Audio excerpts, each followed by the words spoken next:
Jean-Marie Chiovo. Dans votre télémi, au béni pour le groupe.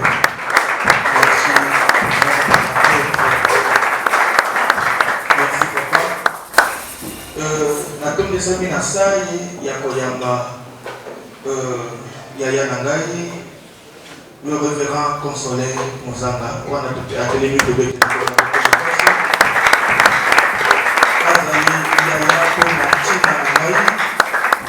Et c'est mon ami monene koyamba Thomas Nazambe, Jérémy Kisaji, et c'est Kazali à Télémi, de Bédé Kolomaboko, et il y a des Bata pour la musique, et le Cameroun.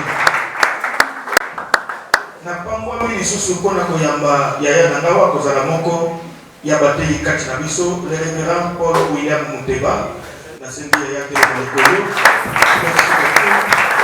Merci beaucoup. Na pangwa mini susu kona koyamba le docteur Eric na isuku wana Télémi place Azali. Merci docteur Elena. Na pangwa mi pona koyamba ndeko na ngai prophète Daniel Bala wana Télémi de Télécom.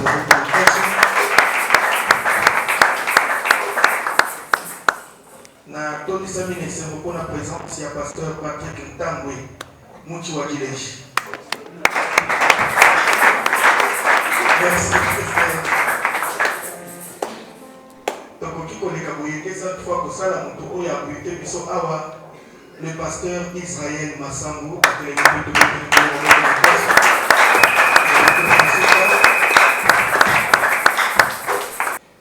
Natoni Sami et Samo Kwamba, mon copain a bandé Konangaï, Montei, na kati na conférence à Boéris, l'apôtre Terach Naïma.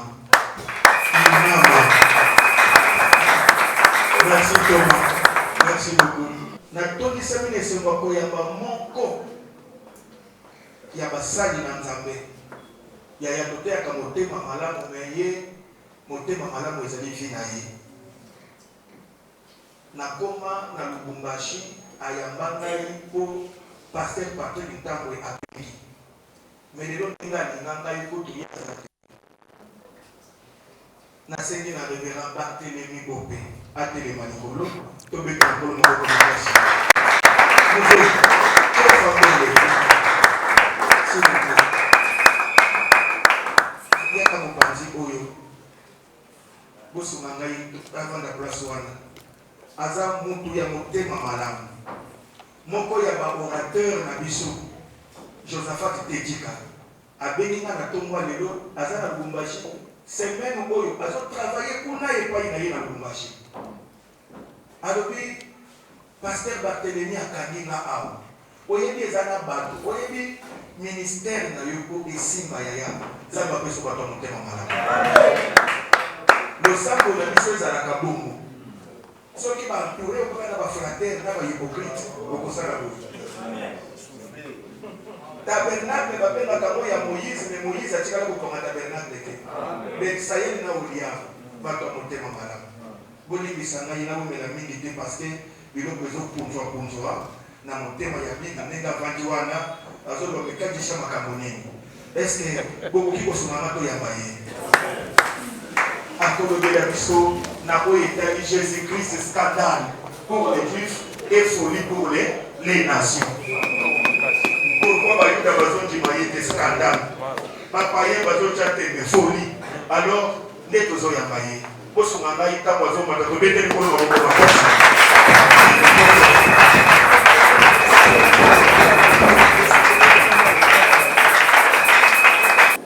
Nous sommes dans 1 Corinthiens chapitre 1er verset 23-24.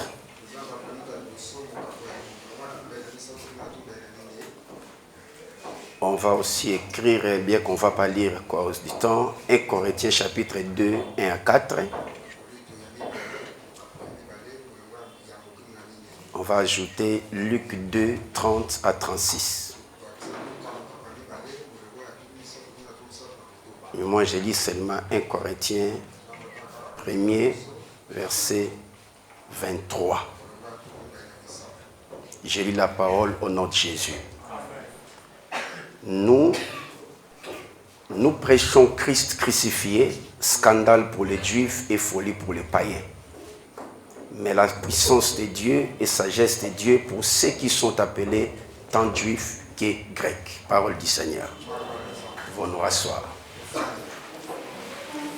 Merci à mon excellent docteur pour cette prestation combien orthodoxe qui nous a fait les lits pour comprendre et comment marcher. Merci à tous les hommes de Dieu présents ici. Et nous sommes ici remplis, le Père, les aînés, les fils. Et cette crème onctionnelle multigénérationnellement représentée, nous nous inclinons devant vos onctions. L'apôtre Paul, on lui attribue théologiquement 13 épîtres comme rédacteur. Et de ces 13 épîtres, ils sont catégorisés en 3 parties. Il y a d'abord ce qu'on appelle les épîtres aux grandes églises. Là, on voit Galates, Philippe, les 2 épîtres de Corinthe, les 2 épîtres de Thessalonique et puis les Romains. Et on voit deuxième catégorie, les épîtres de la captivité ou de la prison. Là, on voit Éphésiens, Colossiens et une partie de Philémon. Mais troisièmement, on voit les épîtres dites pastorales. Là, on voit les 2 épîtres de Timothée, mais aussi Tite. Mais notre texte se base sur les épîtres aux grandes églises. Parce que nous sommes dans la première épître de Corinthe, qui a été rédigée entre 54 et 56. Et c'était lors d'un voyage de Paul à Athènes. Et rappelez-vous qu'il a eu des discussions intenses avec les philosophes, notamment les épicuriens et les stoïciens. Après leur avoir convaincu de la parole de Dieu, ça lui a donné accès d'installer cette église et qu'il lui a pris 18 mois pour l'installer. Cette église qui était au sud de la Grèce, c'était une église vraiment bien préparée par l'apôtre Paul. Mais après son départ, certaines sources vont l'informer qu'il y avait des problèmes dans cette église. Entre autres, il y avait la division, une partie qui s'est réclamée comme c'est de Paul, comme pour affirmer leur loyauté et fidélité à Paul, mais une autre partie s'affirmait comme c'est d'Apollos qui a aussi eu à travailler après le départ de Paul. Et Paul devait écrire cette lettre pour pallier ces problèmes. Le deuxième problème, c'était notamment la recrudescence et la résurgence des pratiques païennes et non croyantes qui commençaient à nuire à la foi des chrétiens. Au point que l'Église commençait à s'affaiblir et n'observait plus les fondamentaux de la parole. Mais le troisième problème, c'était le problème de l'immoralité qui commençait à atteindre des proportions très inquiétantes, au point que le fils pouvait sortir avec la femme de son père. Et tous ces 3 problèmes, Paul, en tant que pasteur, devait pallier ça. C'est dans cette logique qu'il écrit la première lettre aux Corinthiens. Mais après cette brève introduction, voilà comment nous allons démarcher. Je n'aurai que 2 petits points confinés. Le premier point sera les 3 approches par rapport à ces textes. Et le dernier point sera la réponse à la question que l'on va se poser: en quoi est-ce que la croix est-elle une folie pour le sage et le grec et un scandale pour les juifs?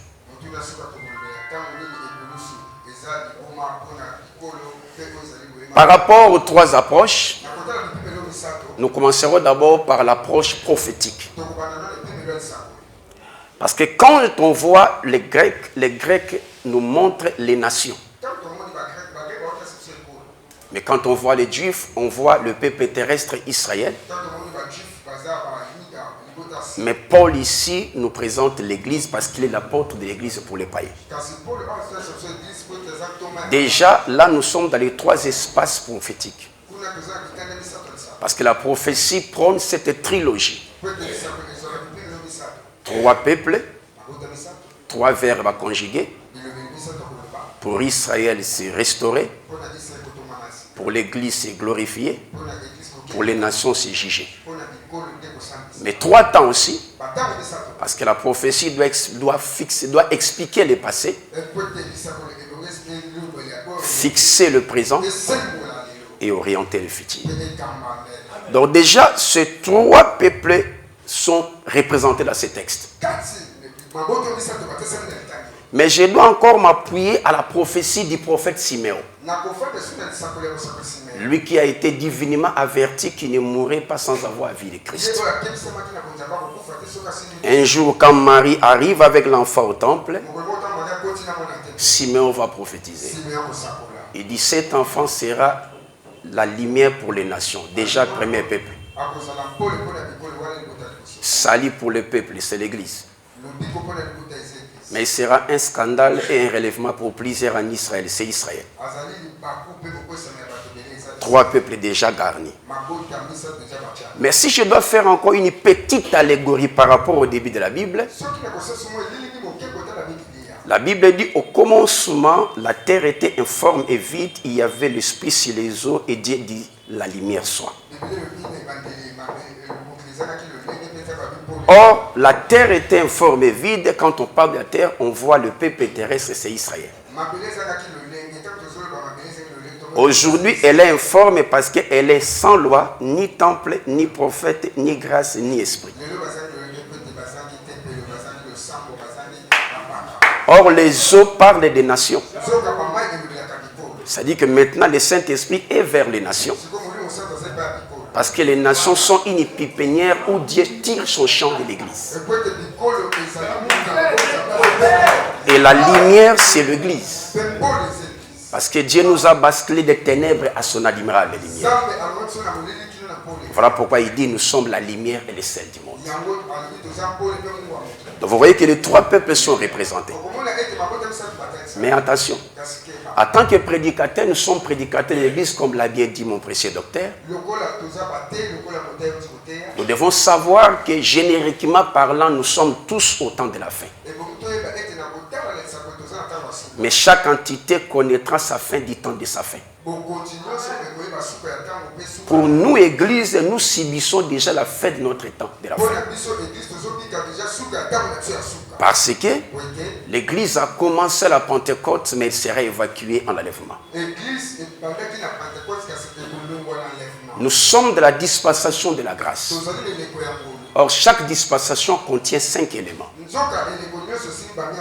Chaque dispensation a son message, a son alliance, son jugement, ses épreuves et sa durée. La durée, c'est de la Pentecôte en l'enlèvement. Le message, c'est la conversion et le retour de Jésus. L'alliance, c'est celle de la croix. Le jugement, c'est l'enlèvement. Les épreuves, c'est le début de l'apostasie. Voilà pourquoi l'Antichrist, son esprit agit déjà. C'est que l'Église vit déjà sa fin du temps de la fin. Et quand nous prêchons, nous devons mettre l'enlèvement au centre de nos prédications. Parce qu'il peut se produire maintenant. On peut être prédicateur et rentrer l'enlèvement. Mais les nations connaîtront la fin du temps de leur fait après l'enlèvement. Parce que la parole partira, l'esprit et la grâce. Dieu retournera en Israël. Et les nations resteront sans loi, sans parole, sans grâce.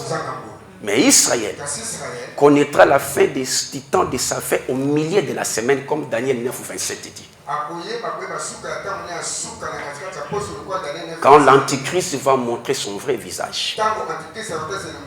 Parce qu'au départ, dans la première partie de la semaine, il va montrer son faux amour vers les Juifs, en leur permettant la reconstruction du troisième temple. Mais après que ce temple soit bâti, il va lui-même aller s'asseoir dans ce temple et se proclamer Dieu. C'est là que les Juifs vont se rebeller contre lui. Et ça sera au milieu de la semaine pour connaître la fin du temps de leur fin. Donc en prêchant Christ, en tant que prédicateur de l'Église, nous devons savoir à quel temps nous sommes. Quant à l'approche historique, lorsqu'on parle de l'approche historique, il faut savoir que la croix, ou la supplice, ou la mort de la croix, c'était la mort la plus répugnante, la plus ignoble et même infra-humaine. Et ce n'était pas le sujet de discussion comme ça devant les gens. Et pour des rares fois qu'on abordait la mort de la croix, c'était avec horreur et frustration parce que c'était la honte. Et les Grecs, les Romains ont hérité de cette pratique de chez le Perse. De tuer les gens par la croix. Mais cette croix, la mort de la croix avait double signification. Dans le sens social, c'était la peine capitale qu'on réservait à tous les esclaves de Rome.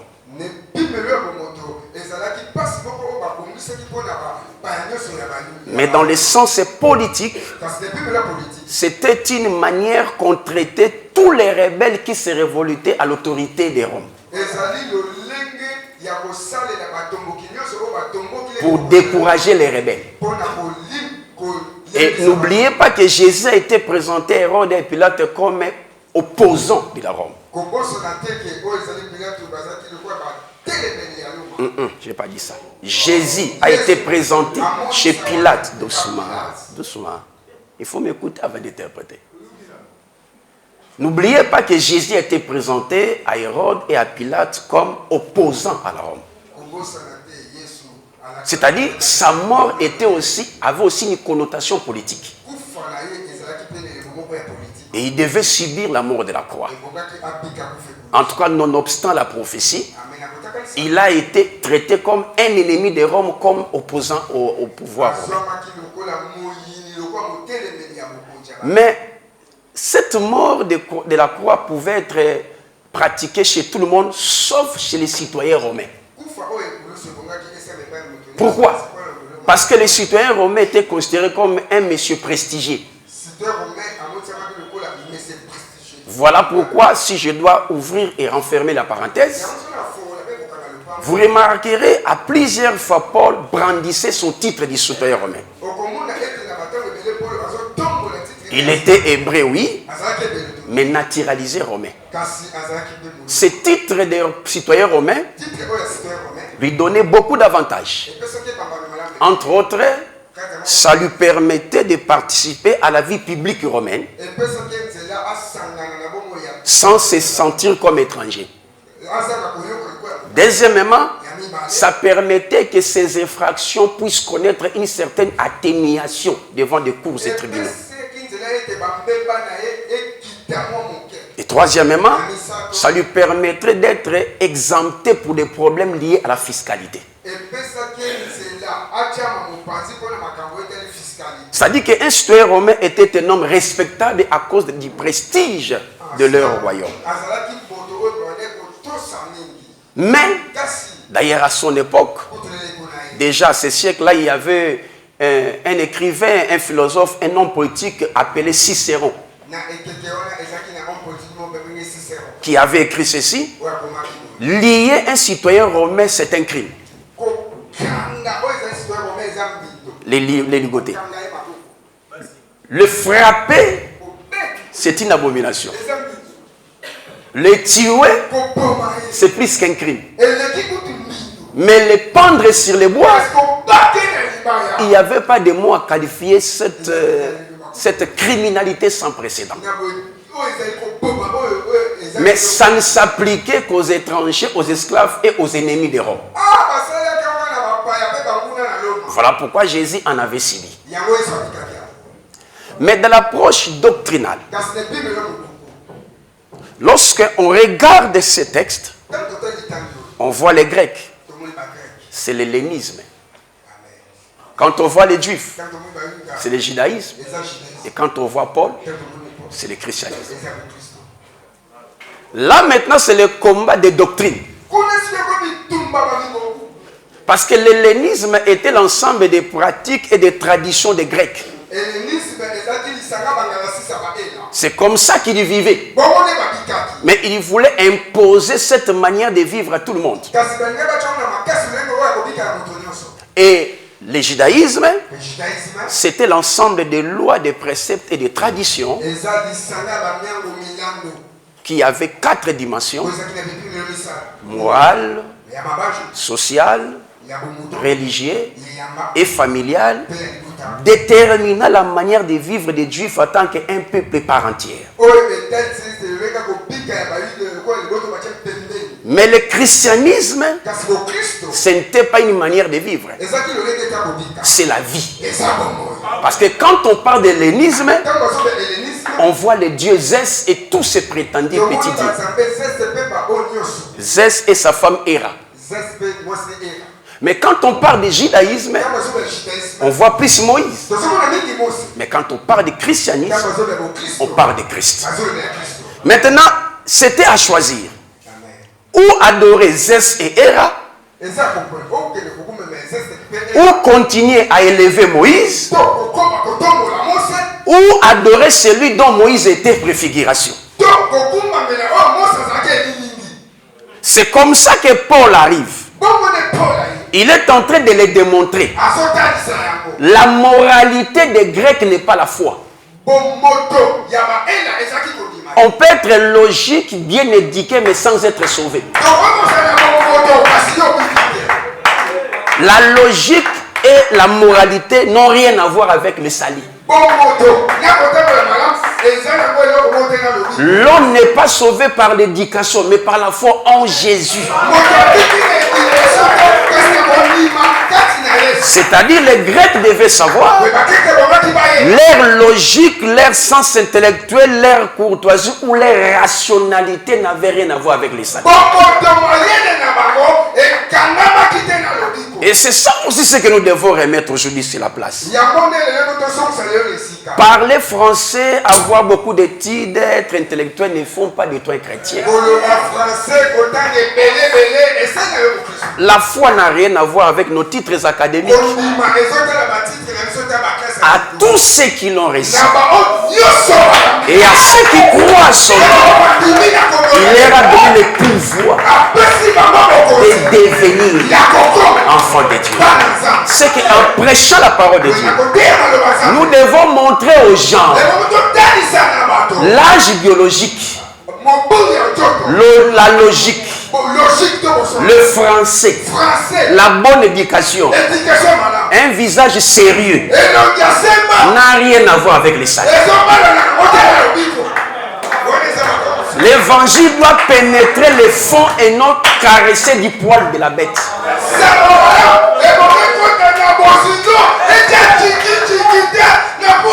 Et il ne faut pas marchander la parole pour faire plaisir aux gens. Même si le président venait prier chez toi, montre-lui que le président a 5 ans de mandat renouvelable, mais Jésus est le roi.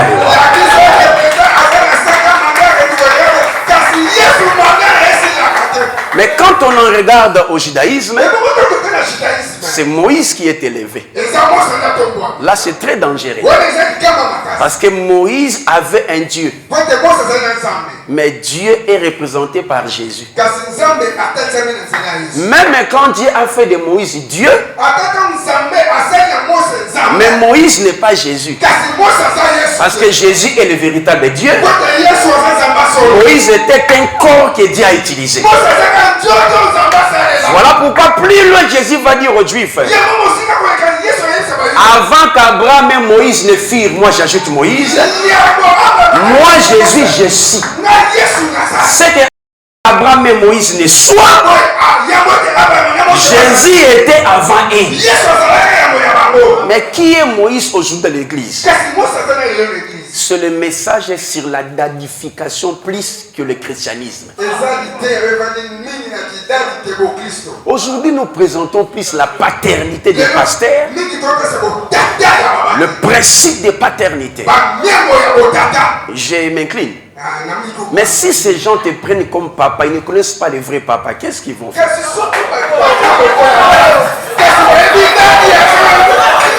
Aujourd'hui, c'est Moïse qui est élevé.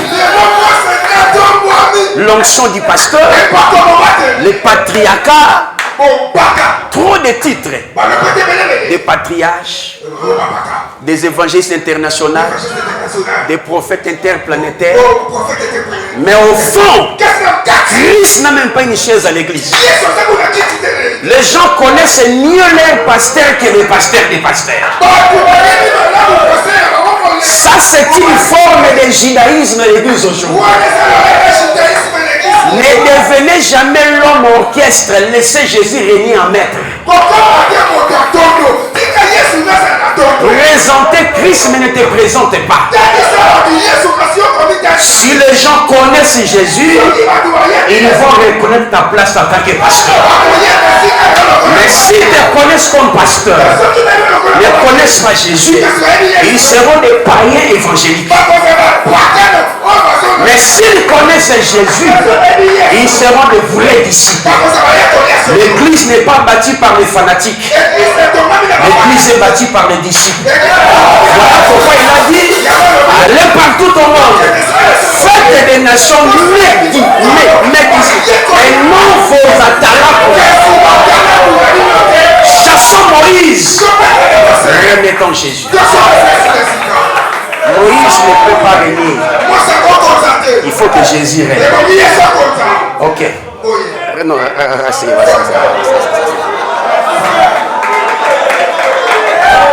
quand maintenant on en vient à l'approche doctrinale, vous voyez que le christianisme n'est pas une religion. Le christianisme n'est pas une religion. Parce que la religion disparaît quand son fondateur meurt. Le christianisme, c'est la vie. Il a dit, je suis le chemin, la vie et la vérité. Ce verset veut dire seulement, le chemin, c'est l'itinéraire qui vous amène au Père. Mais la vérité, c'est une conditionnalité pour avoir la vie. C'est-à-dire, en marchant sur Jésus, vous devez accepter sa vérité pour avoir sa vie. Voilà pourquoi les apôtres ont demandé. Nous avons tout quitté et nous t'avons suivi. Que gagnerons-nous? Il dit, ici c'est la terre. Vous aurez la vie terrestre. Mais après cette vie, vous aurez la vie céleste. La vie éternelle. C'est que le christianisme est une vie qu'on reçoit si on accepte la vérité. Et la vérité c'est quoi? C'est l'évangile du Christ. Sans l'évangile du Christ, il n'y a pas la vie et il n'y a pas les chemins. L'église devient un club du quartier. Voilà. Dernier point. En quoi est-ce que la croix peut constituer un scandale pour les Juifs et la folie pour les Grecs? Il faut savoir, les Juifs, Israël est un peuple que Dieu a appelé pour jouer une mission à 4 dimensions. la dimension prophétique, parce que tous les prophètes sont passés par Israël pour annoncer la rédemption. Il n'y avait pas que des prophètes en Israël. Dieu avait aussi des prophètes hors Israël. Balaam n'était pas juif. Mais les prophètes hors Israël prophétisaient surtout, sauf que Dieu les a cachés la dimension rédemption. Mais ils prophétisaient sur les sociales. Mais pas pour la venue de l'Église ni pour la venue du Christ. Mais tous les prophètes et prophétisant sur la rédemption sont passés par Israël. Mais dimension messianique, c'est-à-dire Messie devait sortir d'eux pour aller épouser son épouse vers les nations. Parce qu'on n'épouse pas une femme dans sa famille, ça devient de l'inceste.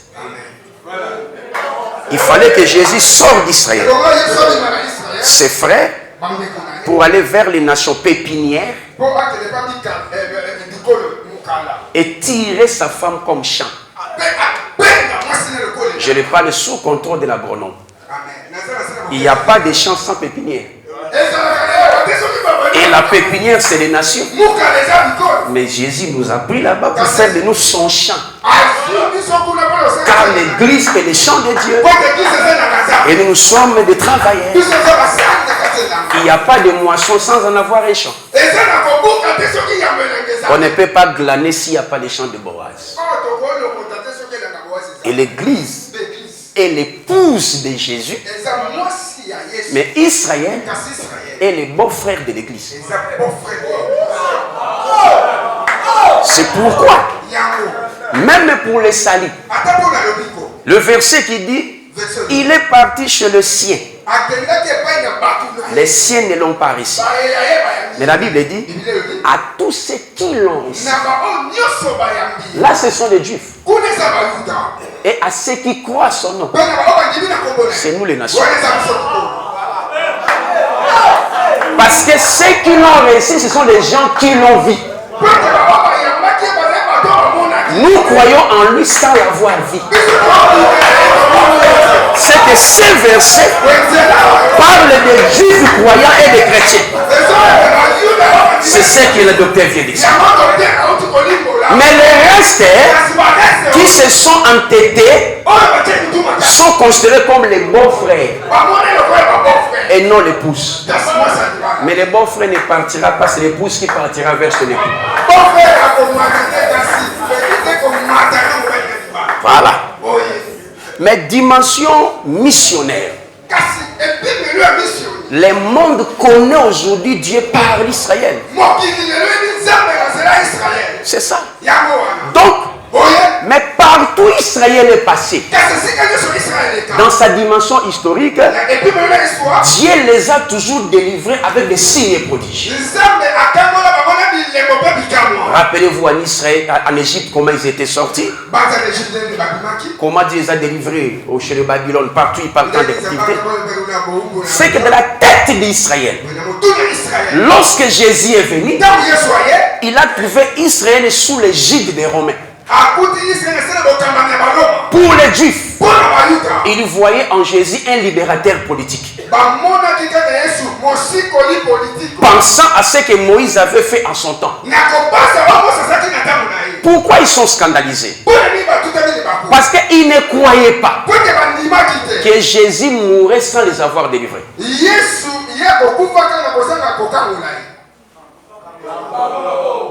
Ils ne croyaient pas que Jésus, en qui il voyait le libérateur, mourrait sans les avoir délivrés des Romains.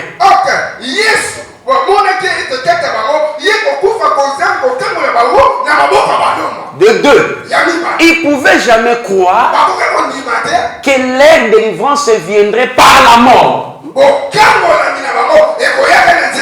mais du vivant de Jésus. De trois, ils ne pouvaient pas croire que cette mort serait la mort de la croix la plus ignoble. Ils pouvaient croire même qu'il meurt par la balle, qu'il meurt même par la flèche. Mais non par la croix qui est considérée comme la chose la plus infra-humaine et malédiction.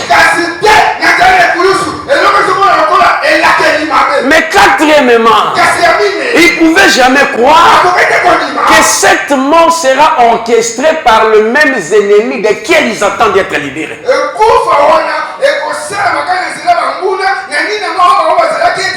Donc la mort de la croix pour Israël, c'était l'humiliation. Un scandale. Comment celui que nous considérons comme notre libérateur peut mourir sans nous libérer et croit que sa mort nous libérera et qu'il croit que sa mort nous libérera et qu'il croit que cette mort de la croix changerait de connotation parce que lui il est monté et qu'il accepte que le même ennemi desquels il fallait nous délivrer soit encore ses bourreaux.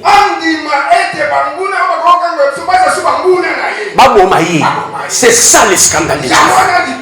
Il pouvait accepter tout sauf la mort de Jésus avant leur libération, sauf la mort par la croix et sauf cette mort de croix par les mêmes Romains. C'est comme si Moïse est mort devant Pharaon sans qu'il sorte. Or, si Moïse mourait en Égypte avant qu'il sorte, il ne sortirait pas. Mais Jésus n'est pas Moïse. Jésus est plus que Moïse. Il est le Dieu qui a utilisé Moïse. Par sa mort, il donne la vie à beaucoup de personnes. Mais Moïse devait rester en vie parce qu'il est humain. Mais Jésus savait, si je ne meurs pas comme Moïse, il risque de me confondre avec Moïse. Je dois faire ce que Moïse n'a pas fait. Si Moïse l'a sauvé par son vivant, moi je descendrai jusqu'au région inférieure. Parce qu'il y a trois espaces que je dois sauver. Le ciel d'où je suis sorti, la terre où j'ai fait mon ministère, et sous la terre où les autres sont morts avant ma venue. Or, pour sauver ceux qui sont morts avant moi, je ne dois pas rester en vie. Je dois passer par le chemin d'Abraham. Je dois passer par le chemin d'Élisée. Je dois passer par le chemin de Josué. Mais je sortirai vivant pour aller dire, sur la croix, j'ai donné ma vie. Et au trône, ce n'est pas Moïse qui acceptait de libérer le monde, mais c'était moi qui acceptais de mourir pour le peuple. Mais les Juifs n'avaient pas cette conception. Ils regardaient Jésus sous un œil politique et non prophétique. Voilà pourquoi la mort de Jésus est un scandale. Mais pour les Grecs, en quoi est-ce que la mort de Jésus est une folie? Les Grecs sont des moralistes. Ce sont des philosophes, des hommes intelligents. Pour eux, un prophète puissant soit-il, même s'il était puissant pendant sa vie, s'il meurt par la croix, il perd l'occasion de devenir l'inspiration de la sagesse pour les autres. Un véritable prophète de Dieu ne pouvait pas mourir de la croix parce que la croix c'était l'ignominie, l'ignobilité, l'infamie. Pour que quelqu'un soit respecté comme prophète, il doit être l'exemple de la sagesse et de l'inspiration. Or, la croix n'était pas la sagesse. Et la croix n'inspirait pas la bonne chose. Maintenant, quand les Juifs brandissent Jésus comme leur sauveur, les Grecs sont scandalisés, ils trouvent ça comme une folie. Comment celui que vous appelez Seigneur est passé à la croix? Or, la croix, c'est pour les voleurs. La croix, c'est pour les maudits. La croix, c'est pour les mauvaises personnes. Mais comment celui que vous élevez passe par les chemins où les mauvaises personnes passent? Ce qu'il ne mérite pas que vous l'adoriez. Or, la sagesse de Dieu, c'est une folie pour les faux sages. La sagesse de Dieu est une folie pour les intelligents. Car la croix, c'est la sagesse divine. Il est passé comme un faible pour sauver le puissant. Sur la croix, il n'était pas homme. Il est devenu péché. Il est devenu malédiction. Il est devenu honte. Pour que les Grecs et les Juifs soient sauvés. Parce que lui-même a fait ce qu'on appelle la substitution. Parce que la croix amène la justification. La croix amène la sanctification. La croix amène la substitution. La croix amène l'adoption. La croix amène l'affranchissement. Et la croix amène la sainteté de Dieu. L'homme ne pouvait être jamais saint si Jésus ne se fait pas pécher. L'homme ne pouvait jamais être béni si Jésus ne se fait pas malédiction. Mais cette sagesse, pour les intellectuels non convertis, est une folie. Voilà pourquoi jusqu'à présent, la science empêche beaucoup de gens de voir Dieu comme la parole déclare. Je peux même vous scandaliser. Avant de faire la théologie, comprenez d'abord la parole. Vous savez que la théologie, il y a des parties. Si vous ne connaissez pas les fondamentaux, vous doutez que Jésus était Seigneur. Avant de faire la théologie, comprenez d'abord les fondamentaux de la parole. Plusieurs théologiens sont devenus religieux au lieu d'être inspirés. Parce que la théologie étudie la Bible, étudie les écrits, mais la révélation vous montre le fond que la forme ne vous montre pas. C'est que si tu es trop intellectuel, tu risques de devenir athée. C'est ça les Grecs. Et aujourd'hui, nous avons beaucoup de Grecs dans nos églises. Moi, je prêche seulement, la parole elle-même va toucher les gens. Nous, on n'impose pas le maître, la parole touche. Attention, la même parole a dit, vous imposerez les mains aux malades. Qui te dit qu'enseigner exclut l'onction? Qui te dit que le charisme exclut l'enseignement? Combiner les deux, la puissance des Juifs, la sagesse des Grecs, font la croix. Parce que la croix, c'est la puissance de Dieu et la sagesse infiniment variée de Dieu. Combinez les deux et ne soyez pas extrémistes. C'est le temps. Dernière question. En quoi est-ce que cette folie-là, comment on peut comprendre cette folie-là aujourd'hui? Selon Dieu, c'est quoi la sagesse? Selon Dieu, la sagesse, je vais donner des définitions. Premièrement, c'est une connaissance équilibrée, naturelle ou acquise des choses. Une connaissance équilibrée, acquise ou naturelle, mais des choses. De deux, la sagesse selon Dieu, c'est la connaissance inspirée des choses humaines et divines.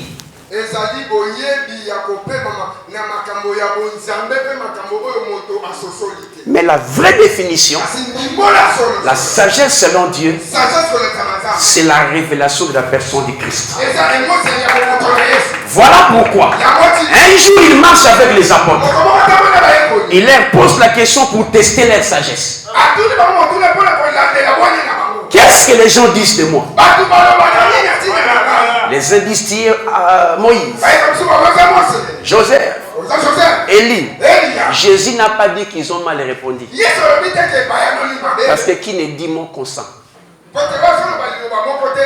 En réalité, les réponses étaient bonnes, mais c'était tout à fait ancien.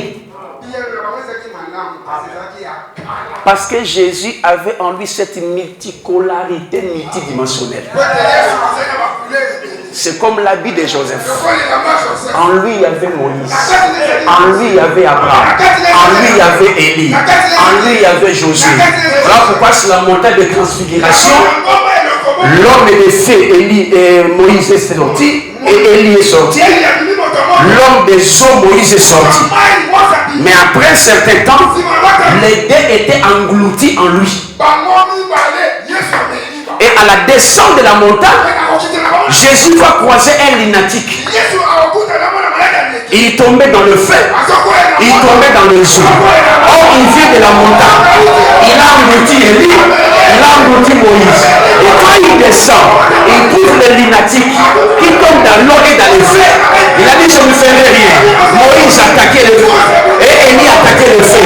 Et cet enfant était guéri parce que Jésus avait cette multipolarité multidimensionnelle.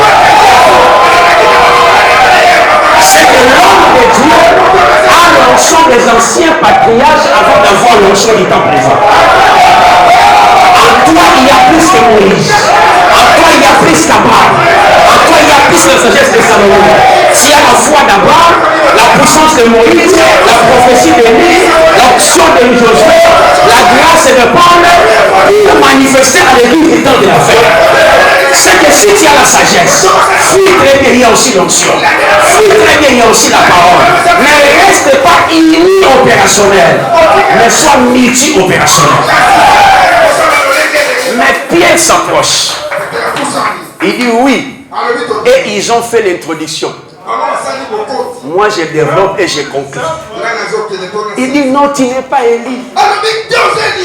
Parce que tu n'apportes pas la loi. Tu n'apportes pas la prophétie. Tu n'es pas Moïse. Parce que tu n'apportes pas la loi. Mais tu es le Fils de Dieu. En grec, on appelle ça Christos. Or, Christos, c'était les représentants des divinités sur la terre. Mais lui, il dit à Jésus, tu n'es pas Christos des hommes, mais tu es Christos et des dieux vivants. C'est-à-dire, quand on te voit, on voit pas l'homme, on voit Dieu en toi. Et Jésus nous dit, Pierre, voici la sagesse. Car ce n'est pas la chair et le sang qui t'ont poussé, mais c'est mon Père qui t'a donné la sagesse ou qui t'a révélé. C'est-à-dire, la sagesse selon Dieu, c'est la révélation du Christ. La sagesse n'est pas digne de poème. La sagesse n'est pas donnée de proverbes. La sagesse, c'est de dépiécer les lions jusqu'à sortir le miel. La sagesse, c'est de voir Jésus en Adam, de voir Jésus en Abraham, de voir Jésus en Abel, de voir Jésus en Josué. Tous les versets parlent de Jésus. Tous les livres parlent de Jésus. Jésus est depuis l'Ancien Testament jusqu'au Nouveau Testament. La Bible commence par Genèse. Jésus était avant le commencement. La Bible finit à l'Apocalypse. Jésus ira jusqu'à la fin. Il n'a pas de commencement. Il n'est pas la fin. Et la Bible n'est qu'une parenthèse sur la personne de Dieu.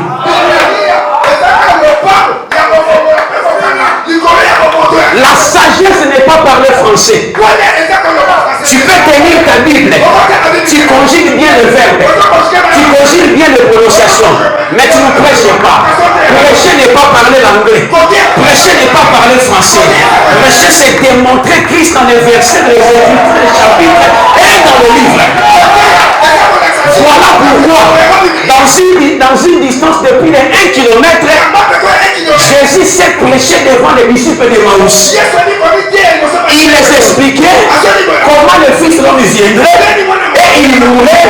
Il a parlé de la loi jusqu'au prophète pour leur montrer que je suis le commencement et la fin. Voilà pourquoi il dit, vous t'attaquerez le diable. Vous attaquerez les serpents et les scorpions. Or, les serpents, c'est la tête. Les scorpions, c'est la tête, la queue. Parce que les serpents attaquent par la tête, les scorpions attaquent par la queue. Lui maintenant dit, je vous donne l'autorité de marcher sur les serpents et les scorpions.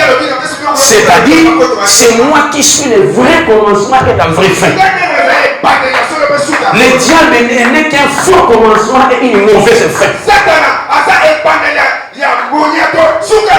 La sagesse, le manque de sagesse n'est pas bon pour un sacrificateur.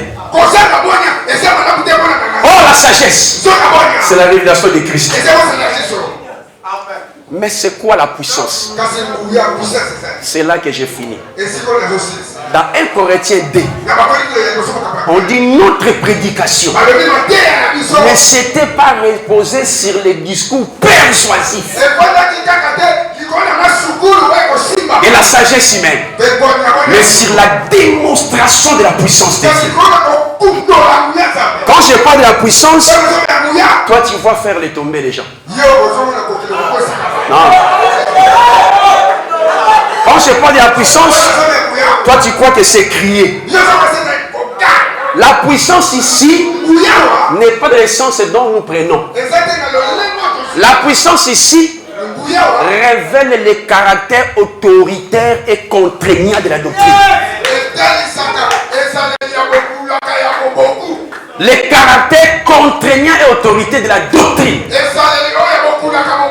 Et la doctrine, c'est quoi? C'est l'enseignement. La Bible dit, il persévérait. Mais dans l'enseignement des apôtres, les apôtres sont nombreux, l'enseignement est un. C'est l'autorité, c'est le dénominateur, c'est le piédestal, c'est le fondement. Bâtissez cette maison, mais la doctrine c'est le fondement. Sans le fondement, il ne sera pas levé. Celui qui fait lever un terre doit partir en profondeur. Et moi j'ajoute, celui qui fait partir à l'enlèvement doit être enraciné de la doctrine. Mais c'est quoi la doctrine? C'est l'enseignement avec Jésus, pour Jésus, avec Jésus et en Jésus. Pourquoi? Pour révéler ces 8 éléments et je finis. Premier élément, montrer dans ton évangile que Jésus est né de la Vierge.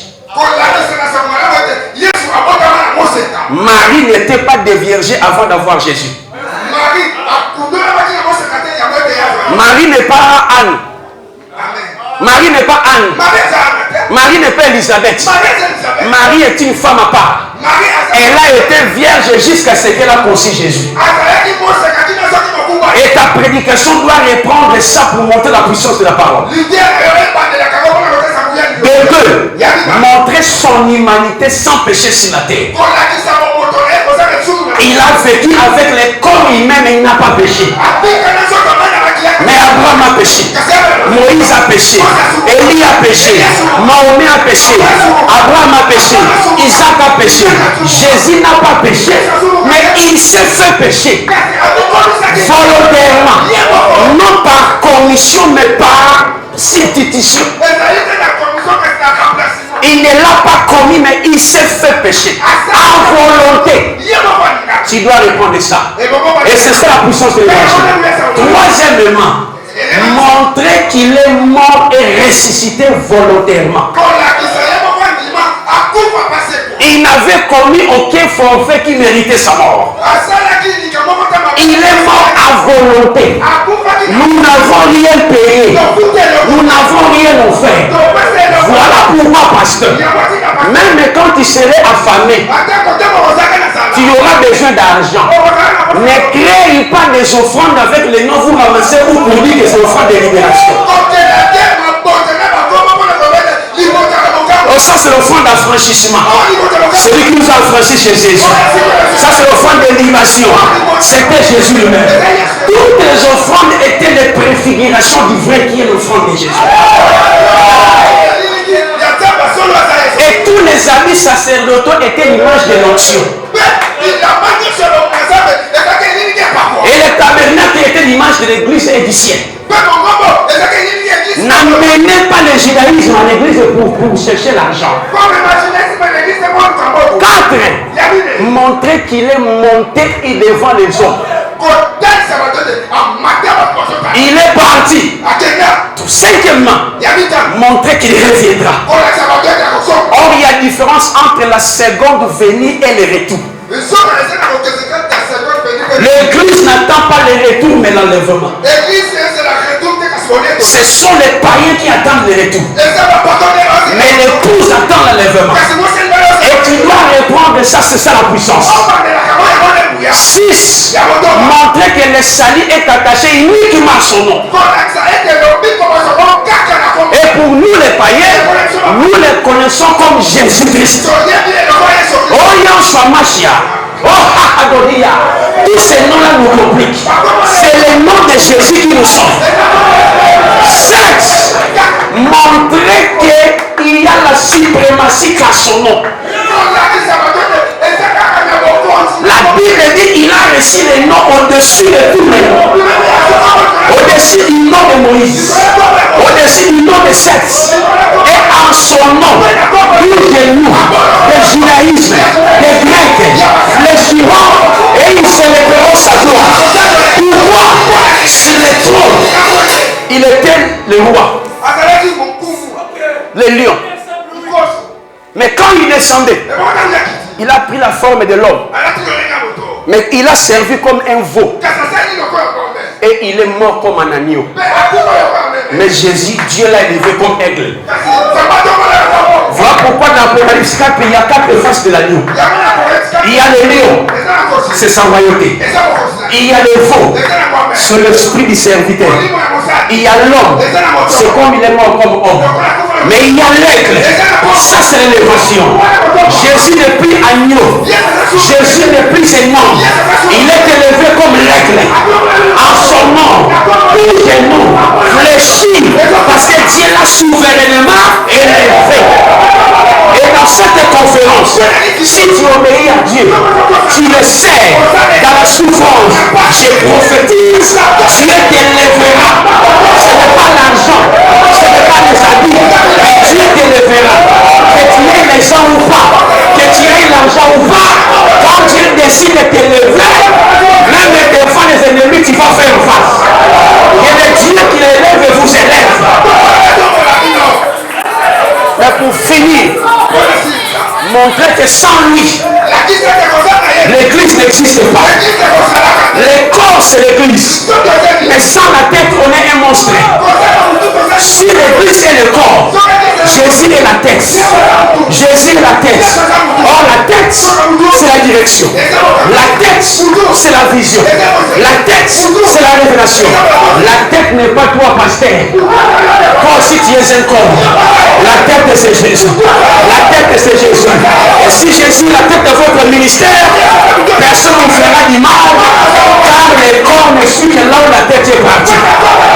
C'est pourquoi Joseph devait sortir avant que ses frères le suivent. Sans Joseph, ils ne mangeront pas en Égypte. Sans Joseph, ils ne seront pas élevés. Mais en Égypte, Moïse est sorti avant Israël. C'est-à-dire, quand la tête sort, le corps suit. Que Dieu nous bénisse.